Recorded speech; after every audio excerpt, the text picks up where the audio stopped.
I'm back, back in the New York blue. Brian! Scott! We did it! We did it. Number one. We won a game. Like a real What game. a real game with no caveats. Yeah, right. We just beat a good team. Right. Yes. Their best players were there playing. That's true. There were no backups. There were no significant injuries. Right. In fact, we had the significant injuries. It was a significant, real, important victory. Yeah, on the road. On the road, in front of the 12th man, even though the 12th man might not have actually been in the stadium. Whole thing. It's the same thing. So, yeah, we did it. Good game. Yeah, great win. Like a signature win. Sadly, we're still going to wait on a Daniel Jones signature win. But we have a Joe Judge signature win. Right. We have the Joe Judge arrival win, I think. Yeah. And we have the defense's signature win. Right. And we have, like, the resume win that we need to be a playoff team and not be a total joke. Right. That's true. That's a perfect way of putting it. Yeah. So we belong in the playoffs. If we make it to the playoffs, it's because we belong in the playoffs. Right. I don't know if I'll go that far, but it's not a total disgrace. We have beaten a team of quality. Yeah. Yeah. Yeah, go ahead. No, and just like, like a decisive win, like a punch in the mouth win. Right. Like, I think the things that the Giants have been suggesting they are building, we now have justification for the people saying those things, right? The defense is good. Yep. The Giants have a very good defense that has been playing well and now has shut down one of the best offenses in the league with maybe the third best quarterback in the league, conservatively. Yeah. And completely shut them down. And he was terrible. I mean, he just looked totally flustered, confused. They got pressure. I mean, it was just like the coverage was good. Nothing bad you could say about the Giants defense. Yeah. And maybe one of the scariest wide receivers in the league too. True. Just like and again, I think wide receiver, a lot of people have their pets the guy that they love to love. And I don't know if DK Metcalf is really there as like the best receiver in football yet, but I mean, he is certainly one of the most terrifying. Yeah, I mean, I agree. I think people maybe got a little carried away with DK Metcalf, but he's an elite receiver for sure, by any measure. Like, I don't think he's the best receiver in the NFL. But he's certainly really, really good. And he reminds me of, he looks like Terrell Owens, don't you think? Yes, very much so. Just his freak size, athleticism. Physically, yeah, and similar athlete. Really good. And yeah, I mean, he had he made his plays, but he wasn't a huge factor in the game. Right. It's just amazing how many times we just kept stopping them, like. Yeah, and we really did take him away. Like you said, he made his plays, he had his catches. I think he only had like 5 catches or something like that.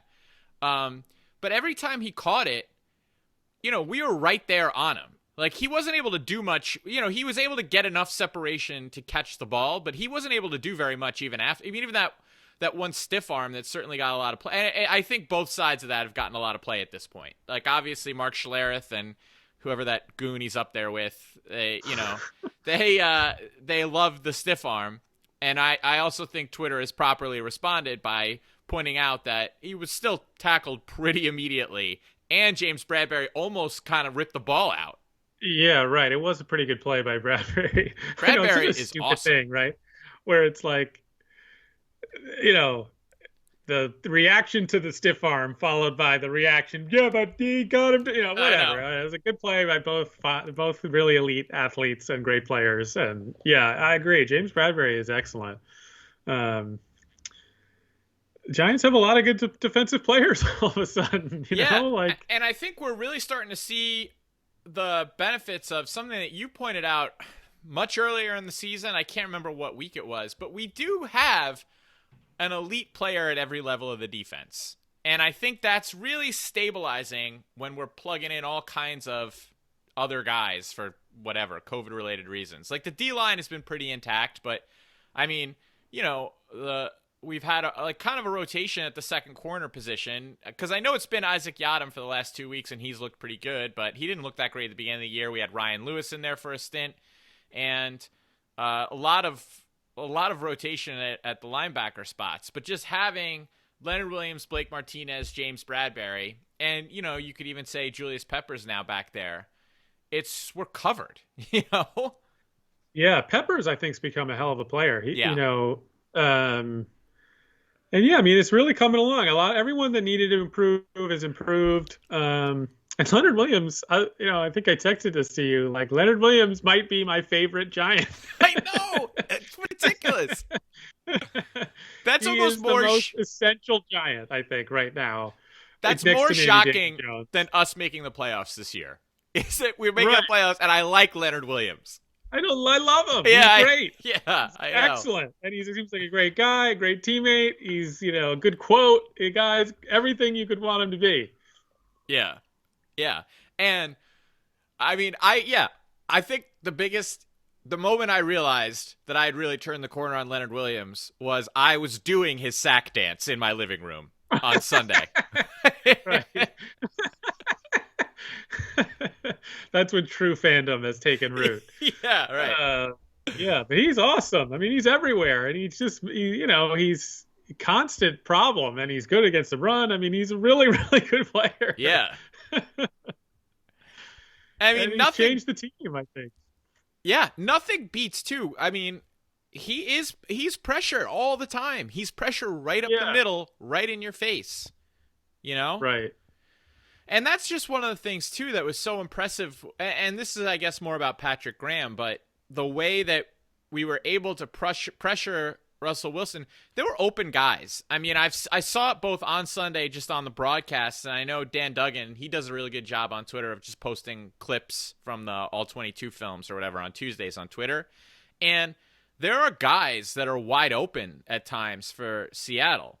But it's just sort of the nature of where the pressure is coming from. Like one of those sacks that Williams got, like he's coming up the middle. So Wilson's got to spin out he's got a back wide open. That's just a safety valve. He's wide open. But because when Russell Wilson spins, he spins right into another guy who's blocked.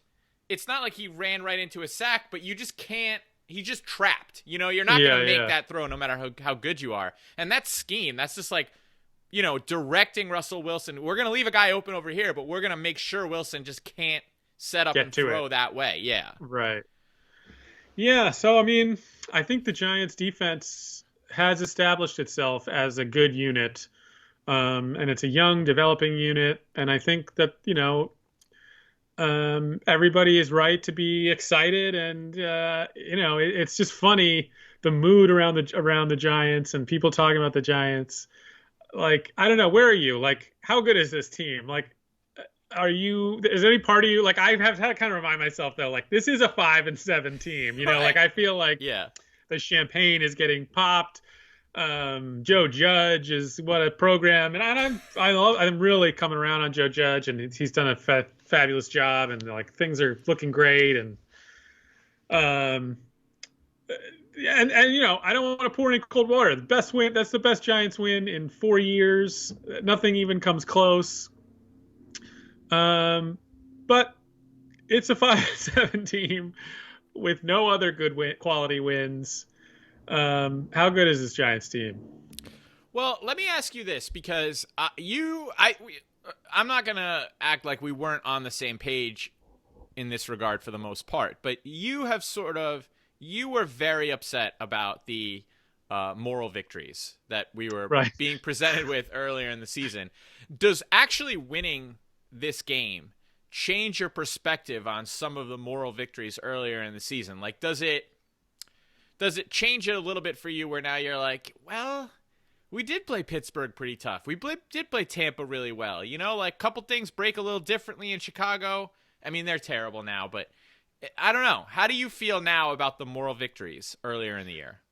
Yeah, no, I think people are right, and people were right about Joe Judge, who were like, trust me, this is going in the right direction. We used to joke about how many people were like, don't sleep on the Giants, and it was getting to be ridiculous when they were 1-7. But I think they've proven that they had a point, that there was something happening. Like they did look like a well-coached team to me.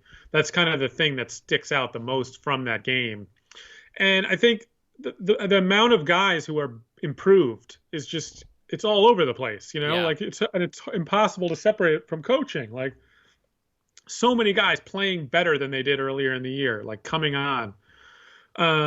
So I'm excited as everybody. I think it's fun, and we're in a real playoff race, and it's all really exciting. But like I'm still not there of like, you know, like I'll say this, I'm starting to come to like where like Dave Gettleman even, like acknowledging some of the good moves he's made, but it's not like I'm not ready to say he has done a good job, but I do feel like, and we've talked about this before too, that like since the day the Giants put a stake in the ground and were like, we are rebuilding this team, meaning like we drafted Daniel Jones and we are moving on from Eli Manning, and that process has begun.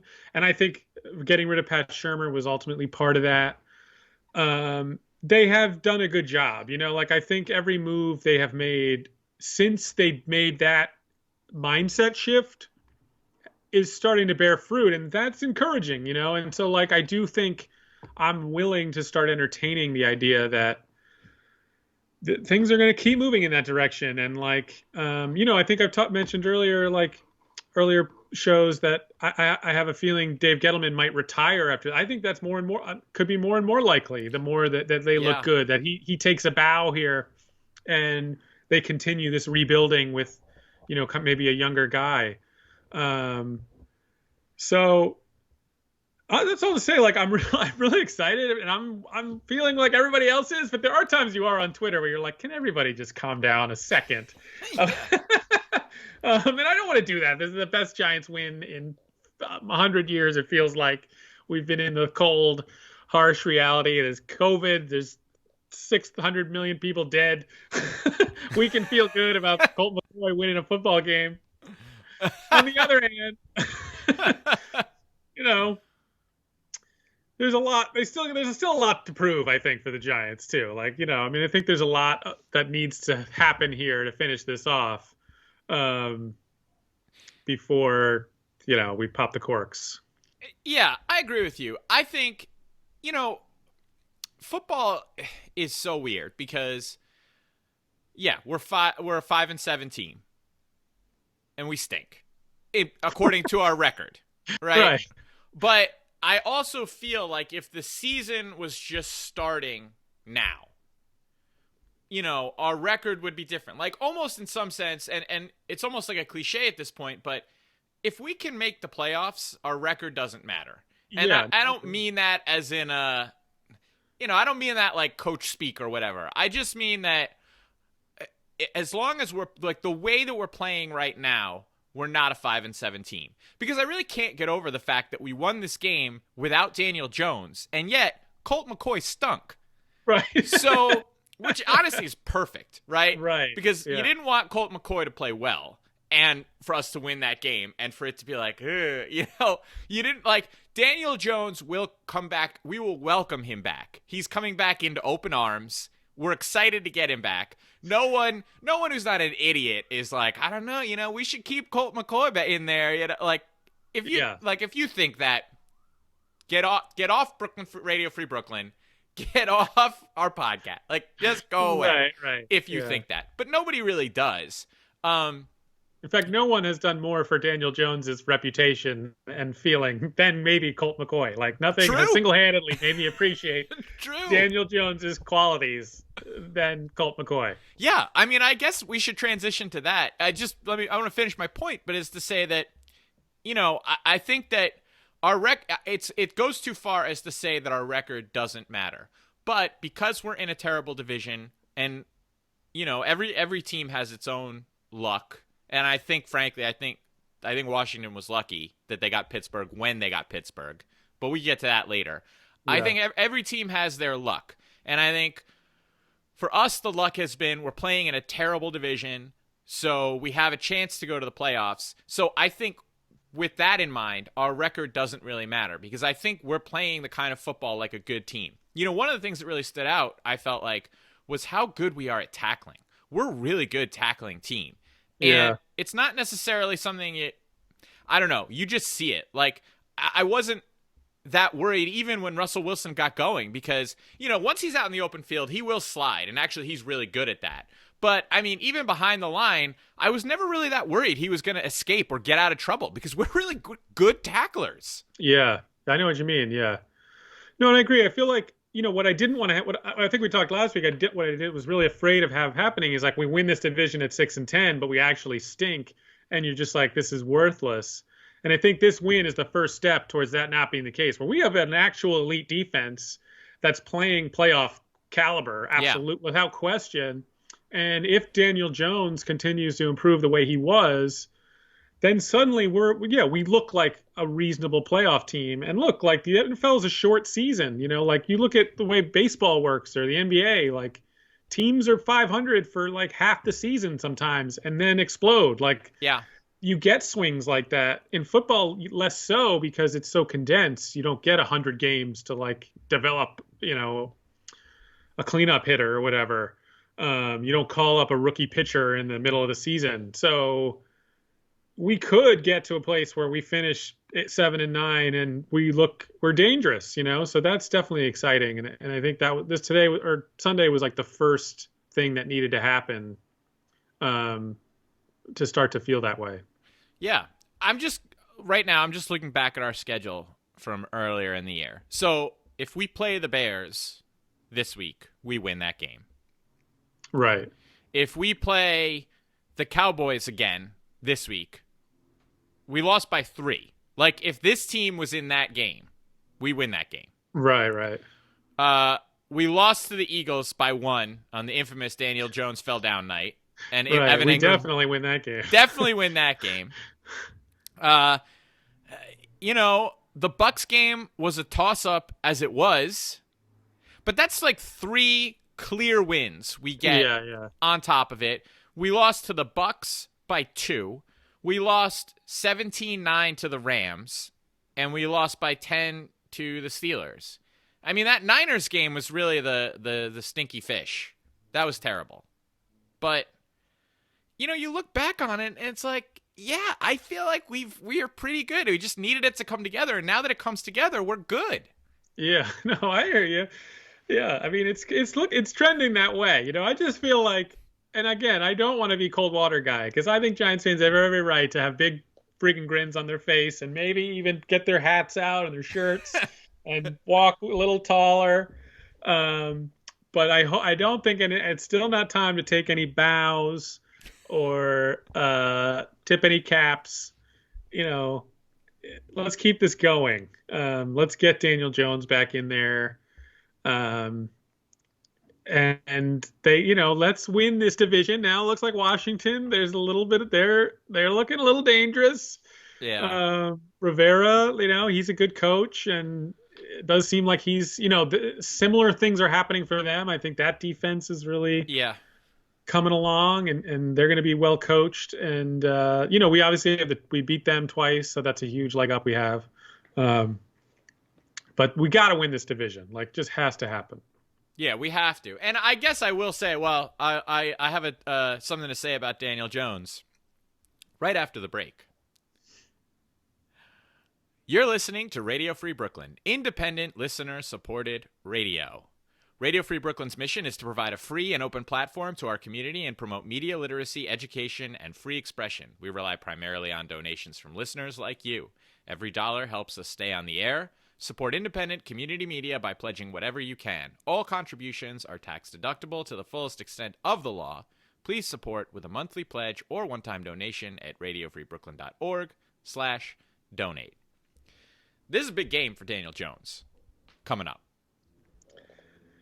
Agreed. Yeah. Yeah. I mean, I hope he's. I can't get a read on his health. Like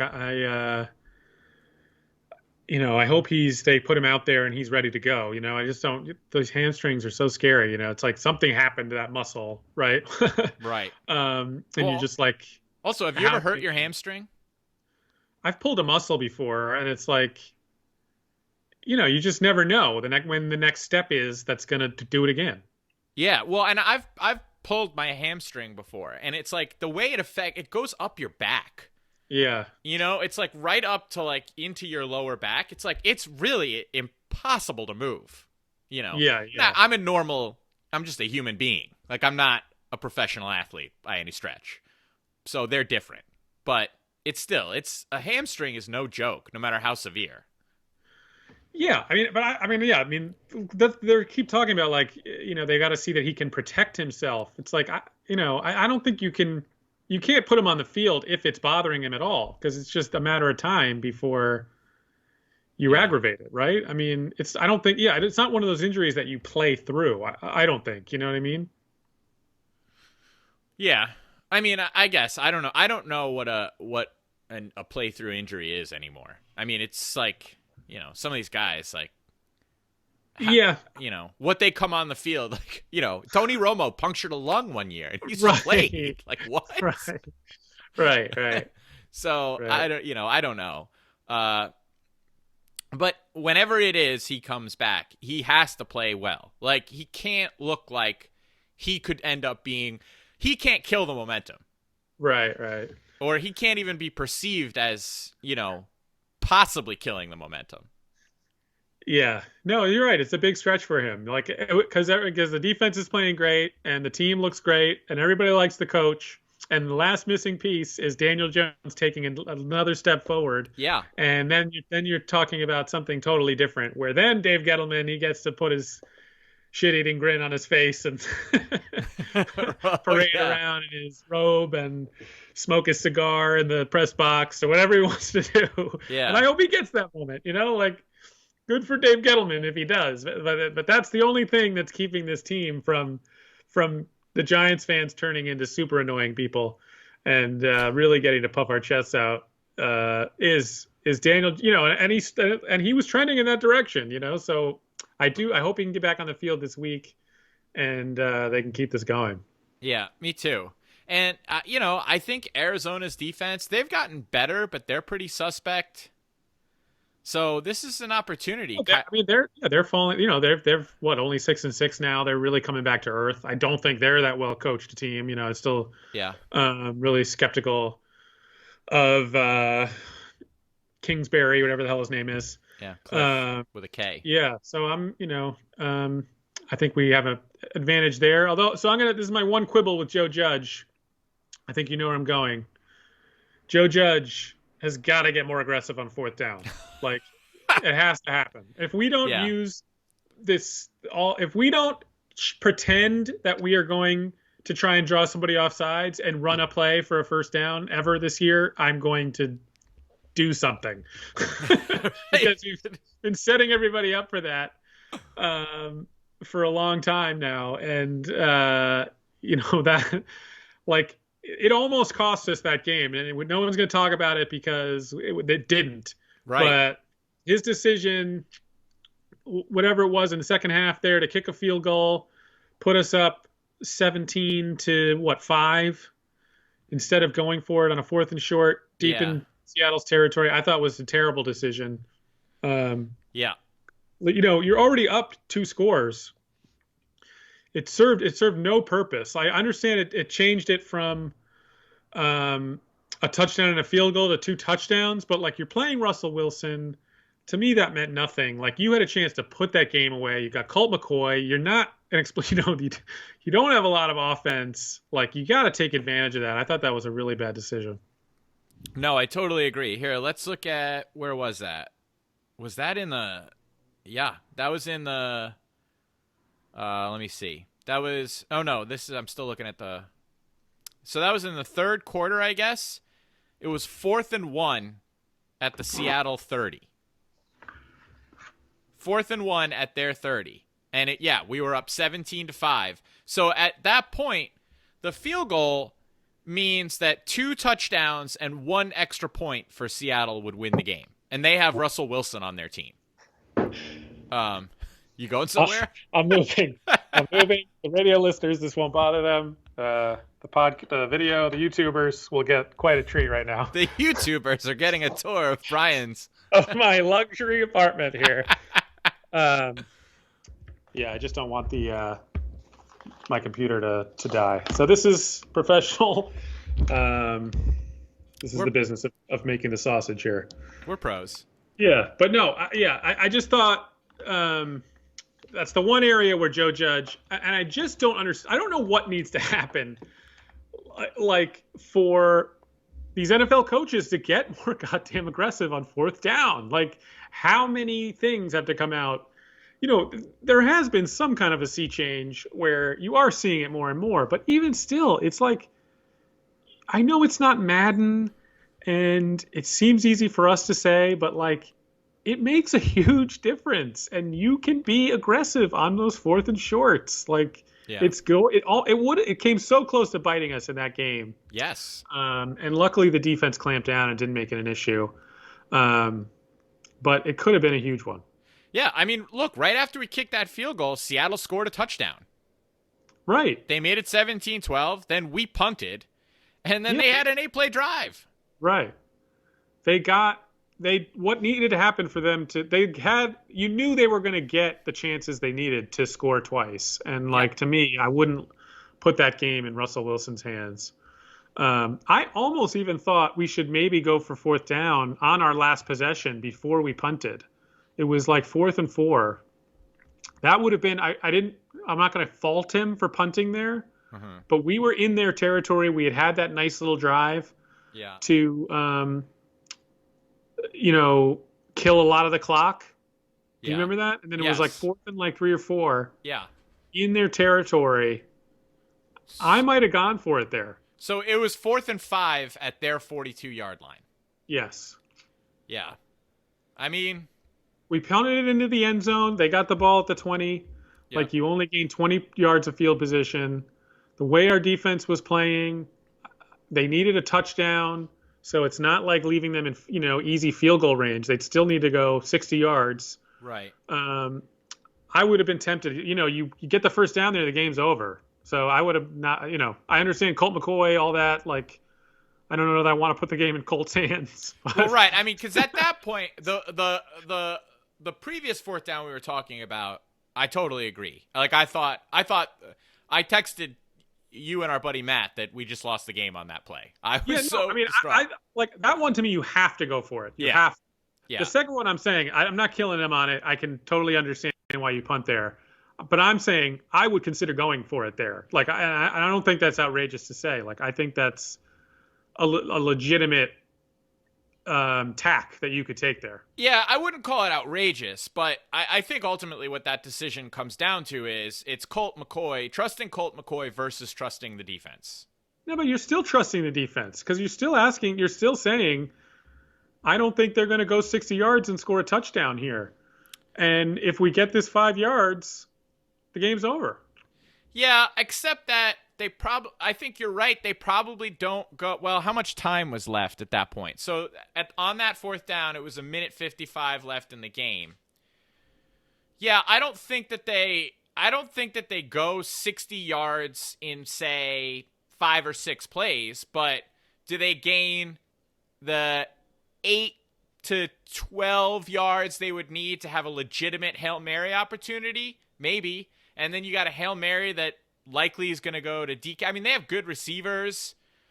I that would scare me. It's just like they need a touchdown, so they're going to throw a Hail Mary, and we're pretty close to midfield at that point. They don't really have to go all 60 yards. They need to get in a spot where Russell Wilson can get a good heave and DK Metcalf can win a jump ball.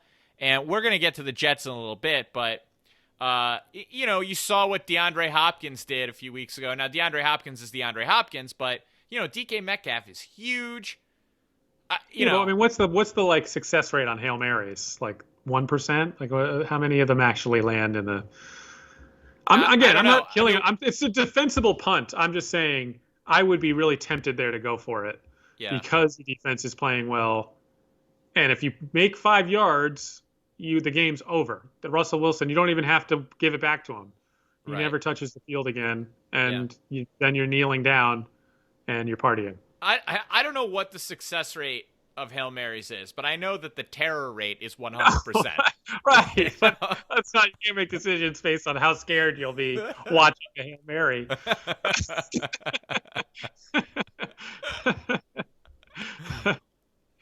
But again, I don't want to turn the biggest Giants win in a decade to picking nits. Condemnation on Joe Judge going for it on fourth down, but I do think it's been a thing all year. Yes. And it's reared its head again, and it's going, now we're in a playoff race now. So it's going to be a thing. And it's got to, he's got to get more aggressive on fourth down. Yeah. I agree with you. I totally agree with you. And I also somewhat trust Joe Judge. Like, I think there will be a moment late in the season in a big spot where it's going to look like Daniel Jones is trying to draw them off sides, and I am going to be sitting there furious, and then suddenly the ball's going to get snapped, and something's going to happen. It has to be. I have to believe that they've been setting people up for that. Otherwise, I hate everything. Right. Right. I agree. But just, man, I honestly, though, like, I haven't felt like that on a Sunday night going into a Monday in years. Yeah. I haven't felt that intensity watching a game in a long time where I haven't cared about the outcome of a Giant game in like 5 years. I know. Yeah. Like, what is this feeling? I texted you guys, like, right at the start of the fourth quarter. I don't know how I'm going to handle my emotions for the next hour. Like, right. I haven't been in that spot in so long. Know. Like, suddenly pacing around my living room. Like, I haven't given any care to a Giants game in so long. Yeah. It was nice. It was good to feel alive for a brief moment. Alive. Yeah. Here's my question. Do you think Jets fans felt alive when Derek Carr completed that pass? I don't know. I'm sure it was a mixture of anger, relief, disgust, happiness, or happiness, no, but relief, some kind of like, well, at least, all right, resignation, all of that. But no, like, not excitement, right? You're still like, no, yeah, that's true. That's humiliating. That's an embarrassing moment in Jets history. Now, it ultimately may lead to Trevor Lawrence and a change in coaching and, a positive may turn into a positive, but it was a gut punch in the moment. Well, it's everything. I mean, everything about that might have been one of the most bizarre moments in the history of football. Truly. Because what you have here is you have a team that really at this point has zero incentive to win. Zero. Right. And they're about to win, and they lose under very bizarre circumstances, like a very weird play call. They two really weird play calls that lead to an opposing weird play calls, right? Like one's the opposite, where they're like in this weird zone that doesn't stop people from getting behind them. Right. Yeah. And then so they get that. They don't want to win. And then they end up losing in what is actually humiliating fashion, but you didn't really want to win. So the whole fan base, I'm sure, is terribly conflicted. The defensive coach who called it gets fired. But, like, was he trying to preserve the loss? I couldn't even tell. Like, was he trying to preserve the loss? I mean, clearly not, right? I mean, he's fired the next day. Right. He's fired the next morning. Like, we never want to see you again. So, it couldn't have been by design. It was just stupidity.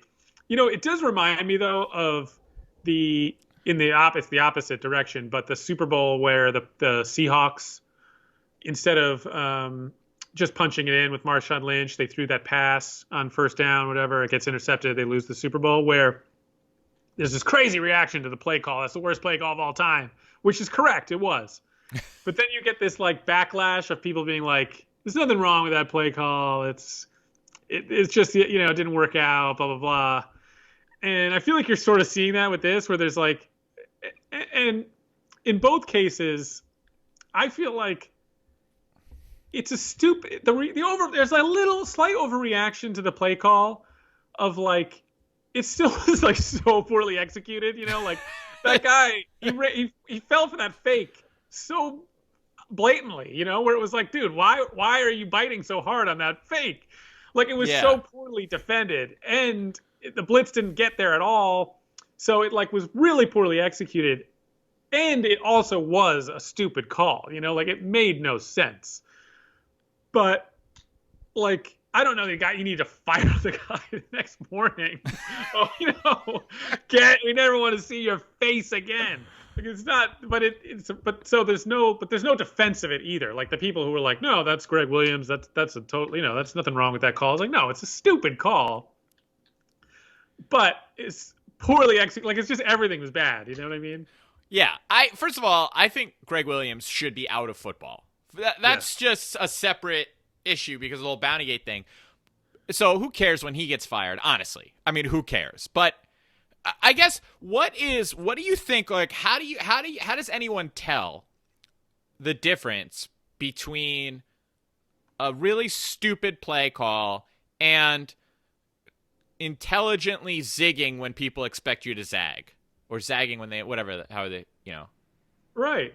Well, I mean, I agree. I mean, I think like when you do something counterintuitive, like blitzing in that spot, they're not expecting it. And maybe he's figuring I'll just get quick pressure, and then he won't even have the ability to get the ball as far as he needs to go, because we'll just rush him and he won't be able to get it to the end zone. I'm sure that's what his thought process was. It didn't work at all. And I'm not saying that as a defense because it still doesn't make any sense. And like, ESPN had that stat that literally no other team in like since they've been accounting for it has ever rushed that many people in that spot. Like, so that's not just counterintuitive. You know what I mean? You're doing something that literally nobody has ever tried before. Right.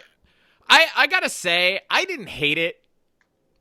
The call? Yeah, I'll admit that. I didn't hate it. There are definitely defensive high school coaches that I follow on Twitter whose opinions I respect, same thing. And they weren't like crazy Twitter people. They didn't come out and be like, actually, it was brilliant. But they kind of made a, not reluctant defense exactly, but they were like, look, I kind of get the thinking and here's why. And I sort of relate to it. I mean, look, like I just said before, the DeAndre Hopkins thing happened where he had like 4 guys around him. But if he out-jumped everybody and he got the ball and... Right, like it does make a ton of sense, and that's why nobody ever does what Greg Williams did. It makes a ton of sense to just put all your defensive players where they're going to throw the ball, and you increase your chances of it tremendously of stopping it. You can like there's a lot of stuff you could do in that situation aside from like leaving that corner alone on like the fat. You know what I mean? You could bring a sneak pressure. You could bring a linebacker, and they're not quite expecting it. Like there's things you could do there. Like so to me, it's like. It's a dumb call. Right. But it's not like the stupidest thing any human has ever, like it has, it has a logic to it that is defensible. And the same way that throwing in that spot in the Super Bowl, there is an argument you could make that it made sense. But on the end of the counter goes too far where like, just run it in with Marshawn Lynch and win the Super Bowl, like, you don't have to like reinvent the wheel. Right. But then, you're in the Super Bowl. Sometimes extraordinary things are called for. Yeah, perhaps. No, it's like you could have thrown the ball there. I think, maybe a play action. There's an argument for that, but there's not much of an argument for not just punching it in. Like those people are still right, like it was dumb. Yeah. It was stupid to send all that pressure and leave that guy totally exposed. It was stupid. But it's not like he needs to be shot on the spot. But he does. But it's also because it is Greg Williams. He has that stupid facial hair. He has the face that he has. He has this ego that is so apparent. So, like, fire him the next morning. That's fine. Escort him from the building, and he'll never coach again.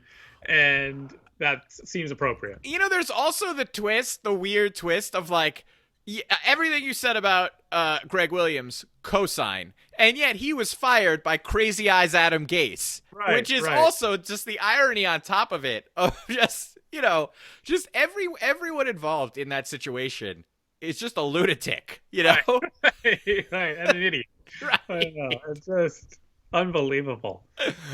They honestly, the Jets, if they wanted to do anything entertaining for people and really contribute to society, they really should have filmed Adam Gase firing Greg Williams and release that to the world. Yeah. I mean, the Jets it's like the aristocrats at this point. You know, the Jets is like, God. And are they going to get Trevor Lawrence? Is he going to refuse to play there? I don't think so. I don't buy that. Why would he not want to go to the Jets? I understand they're the Jets. It's New York. They're going to have a whole new everything. They're going to fire the coach. Yeah. He's walking in there like, I understand the infrastructure, the owner, all that. Like, I don't know. To me, like, I don't see him doing that. He doesn't strike me that he would want to do that. And what's he going to do? Force his way to Jacksonville? Right. Is that any better? Yeah, no. Yeah, that's true. That's true. Shifting back real quick. Are we worried about Washington now that they beat Pittsburgh last night? Like, I know we own the tiebreaker, but if we lose more than they do in the stretch here, then they'll have a better record. A little. I'm a little worried they could get to 8 wins. They've got a pretty soft schedule down the stretch here. So I'm a little concerned about it. Yeah. All right. Let's see. They have Seattle. So they have San Francisco coming up this weekend. And that's not an easy win. That's not a win. Nothing is guaranteed there. Then they have Seattle. Then they have Carolina also is Matt Rule's not doing a bad job there. And then they'll close with Philly. Yeah. So, I mean, they could get there. Yeah. The thing and then we'd have to get to 8, and I don't know that we can get to 8, right? I don't know. Can we? Well, we have the same record they do. I mean, we literally can, but like... Oh, I see. Yeah. Well, I don't know because I happen to think first of all, I think they caught Pittsburgh at the exact right time. I think that was a not fluky but misleading win. I agree. Yeah, I mean they're coming off this whole thing with the schedule. They haven't had a bye since week 4. Yeah. Yeah. No, I agree. But I do think they're coming on and they have a pretty soft schedule. But you're right. I mean, I think you're right that those aren't necessarily like in the bag, but it's certainly an easier road than we have. I mean, for us to get 8 wins, we'd have to beat 3 of our last 4, and that's Arizona, Baltimore, Cleveland, and Dallas. Yeah. So that's a tall order. Yeah, that's certainly a taller order than I guess what they have to deal with. Even though, yeah, I know. Ah, that's so annoying that they beat Pittsburgh last night. I know. That's so annoying. Right, because it would have been basically over if they didn't. But right, it definitely gave them some life. Right. I guess they're relying on Bloody Sock Alex Smith, like at this point. Right? Who's even their backup now? He was their 3rd string guy. Yeah, I mean, I think Haskins is the backup. It sounds like he's. That's right. I forget he's not hurt because it seems so absurd that he's not playing if he's not hurt. No, I mean, look, all of a sudden for them, like we kind of made fun of them, their quarterback situation. Like Alex Smith is playing well. Yeah. And now they have Dwayne Haskins, who's still really young. And, I did hear Ron Rivera said positive things about him. And he's like, we're not giving up on this guy. He's impressed me the way he's handled this. And he still has an NFL arm. So, like, they have Alex Smith. Maybe he gets them a division title this year, and then he plays again next year and plays pretty well. And then they still have Dwayne Haskins on the roster. Like all of a sudden, what they're doing makes a modicum of sense. Yeah, that's true. Ugh, I hate them. All right, let's get to an ad read. If you like to listen to Radio Free Brooklyn when you're not in front of your computer, as I do, please consider downloading our free mobile app for iPhone and Android, available in the App Store for iPhone or the Google Play Store for Android. So, Tom Thibodeau is looking to make Barack Obama a Knicks fan. Did you see that? No. I got a few Twitter alerts on my phone. I'll welcome him. Right. Oh, so will I. Right before we started recording, I guess Obama made a Knicks joke. He said something about the Knicks being terrible. And then That Tom son of a Thibodeau was then bitch. asked about it. And he said, well, I guess we're going to have to make him a Knicks fan. So. Okay. All right. But I think are you optimistic, Brian, about the Knicks? Or Scott, dare I say, I'm excited about the Knicks. Excited? Excited. I'm looking forward to this Knicks season. I think do tell. I'm not telling you the Knicks are going to be good this year. They aren't. Okay? Not for 1 second am I making that argument. But basketball players do improve.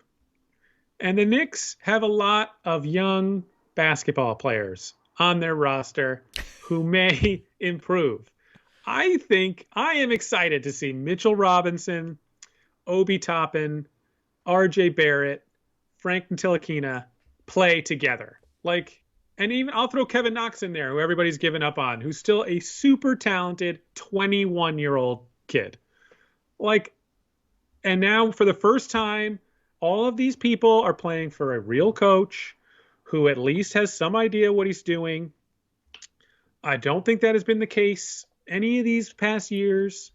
I'm coming around on the Obi Toppin pick. I like it that he's a 22-year-old who might be scoring 20 points a game soon. He seems to be super athletic. Everything you're reading about him is exciting from what he's looked like, that the way that his teammates are reacting to him. I'm looking forward to watching these young guys play, and I'm glad there's no stupid players on this team, really, that, aside from Julius Randle, who I do think might be better this year, might be not cast as this hero that they tried to put him in last year. I think RJ Barrett might be significantly better this year.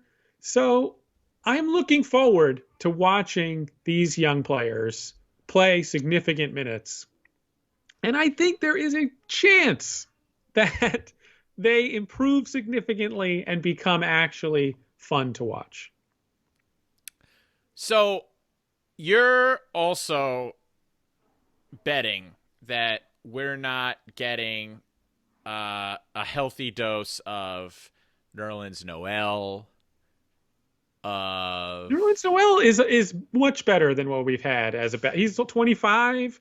He's a fun player to watch. He's the backup to Mitchell Robinson. I hope those two guys are the centers. I mean, look, there's still too many. There's your Alec Burks and your what other kind of annoying veterans are on this roster? There's definitely some guys I'm not looking forward to watch play, but not as many, right? There's not as many. There's no. What are their names? There's no Morris brother on this team. There's no Taj Gibson. There's no Bobby Portis. There's no Wayne Ellington. I mean, I guess Reggie Bullock's fit in that role, but he's more of a useful player, I think, anyway. I think those young guys, I think that 4 or 5 guys I mentioned are going to play a lot of minutes. And I'm looking forward to watching it. They could be fun by the end of the year. That group, we could be watching something happen that then leads us into this draft where we have all these picks. We will still have some cap space. I think this could be the dawn. Okay. It's always darkest before the dawn. I think the dawn, it could be the sun might just be ever so subtly emerging on the horizon. Little bright lights of pinks and reds and oranges might be opening our eyes to something. Something might be happening. Yeah. Okay. All right, you're right. I didn't realize Nerlens Noel was only 26 years old. He's young. Yeah, he is young, and he is better than half. He'll be fun to watch. He'll throw down a few alley oops. He'll play some good defense. He'll block some shots. Yeah. He's got some potential. Right now, Obi Toppin is in our starting 5 on the ESPN depth chart. Well, that would be great. I really hope they do start him. I know that'll be probably. And I know everybody's worried about Tibbs. He's going to play all the vets. He doesn't like the young guys. Like, from what I'm hearing, like when you read between the lines, to me, what he's saying, like, I don't know that that's true. Like, I think he knows what needs to happen here, and he's going to make them earn their minutes. But that's fine if they're not playing well. Like, development is great, but development, just throwing a guy out there for the sake of it is not. He needs to play. No, they need to play well. I totally agree, and I think the whole Tibbs likes older guys thing is way overblown and just silly. I think it's just Tibbs likes to win. Right. He's been on teams that are contending teams. They tend to play older players. And right. When you're in a playoff series, like a young rookie, if he screws up, it's like, get out of here. I don't have time. Like, this is a different situation. Yeah. I think any coach likes the best players on the team. Right. So right. like whoever those guys are, whatever their time in the league was, I mean, look, Derrick Rose was a young player when he got to Chicago. He wasn't sitting Derrick Rose. Yeah. Right. He was developing him as the youngest MVP in league history. Right. He had no problem playing him. Yeah, I agree. I think there's a lot of weird assumptions about Tibbs out there. Just like he likes to do this, he likes to do that. He's going to ruin these guys. He's going to, just whatever. He's the best coach we've had.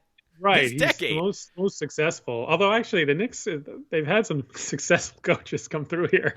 They just can't seem to have success with us. But right, it's true.